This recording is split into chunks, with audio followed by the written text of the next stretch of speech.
ভাৰতৰ প্ৰথম মহিলা ৰাজ্যপাল কোন আছিল? উত্তৰ চি সৰোজিনী নাইডু। কোনখন নদীক বিহাৰৰ শোক বুলি কোৱা হয়? উত্তৰ ডি কোশি নদী।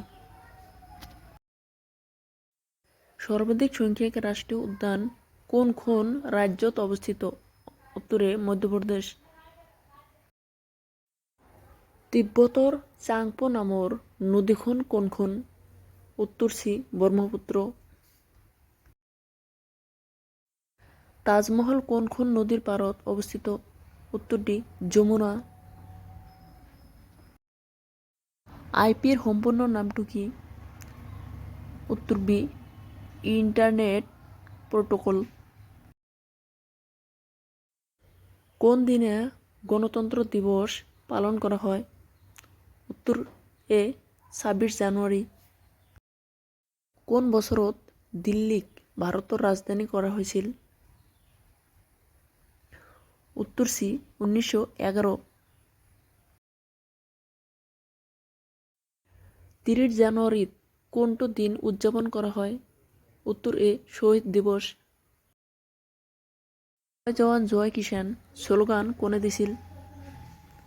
উত্তৰ বি লাল বাহাদুৰ শাস্ত্ৰী।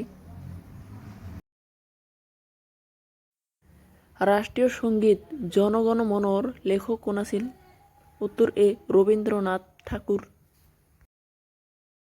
দেশপ্রেমিক গীত এ মেরে বতন কি লোগো কোনে রচনা করছিল? উত্তর বি কবি প্রতীক। কোনখন দেশক ক্ৰিকেটৰ প্ৰৱৰ্তক বুলি কোৱা হয়? উত্তৰ ডি ইংলেণ্ড। ভাৰতৰ কোনখন চহৰ আঙুৰ উৎপাদনৰ বাবে বিখ্যাত? উত্তৰ চি নাছিক।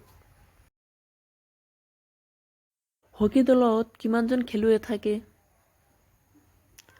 উত্তৰ বি 11 জন। চাহ উৎপাদনৰ বাবে ভাৰতৰ কোনখন ৰাজ্য বিখ্যাত? উত্তৰ এ অসম। নেমুত কোনটো ভিটামিন থাকে? উত্তৰ চি ভিটামিন সি। ধনৰাজ পিল্লাই কোনটো খেলৰ সৈতে সম্পৰ্কিত? উত্তৰ চি হকী। ভাৰতৰ ৰাষ্ট্ৰীয় ফুল কোনটো? উত্তৰ চি পদুম।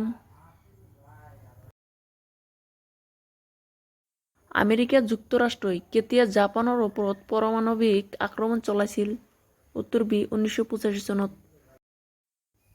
শিক্ষক দিৱস কেতিয়া উদযাপন কৰা হয়?